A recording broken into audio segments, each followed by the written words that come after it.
E uma pessoa pergunta: como devemos saber o nosso local de serviço no atual momento planetário?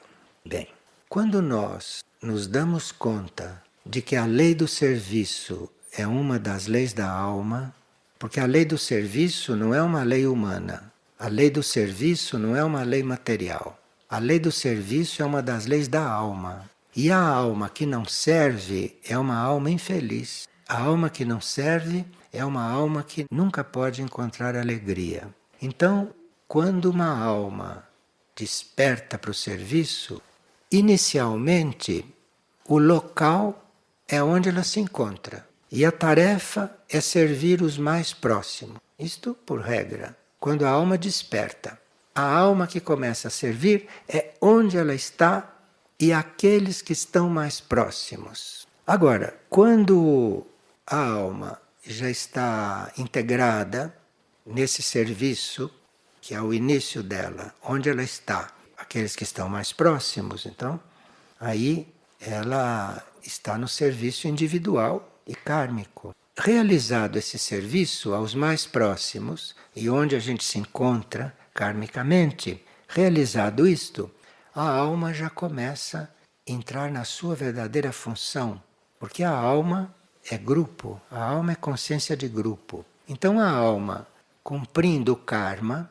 do seu serviço individual e kármico, a alma começa a se expandir para o serviço grupal. De forma que depois que nós cumprimos o nosso papel kármico dentro da lei do serviço, a alma está preparada e pronta para o serviço grupal.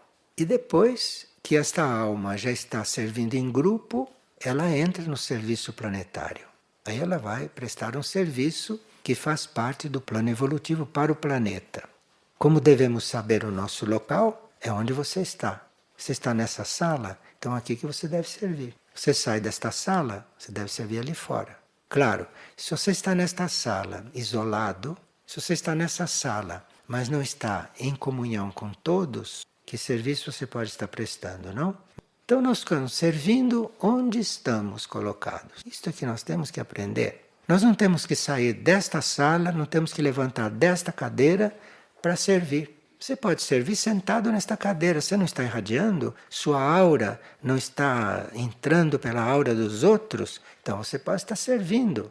Esse que está ao seu lado pode estar servindo. Quanto mais sua aura se expande, mais você está servindo. Onde você estiver, você está servindo. Não há nenhum mistério nisso.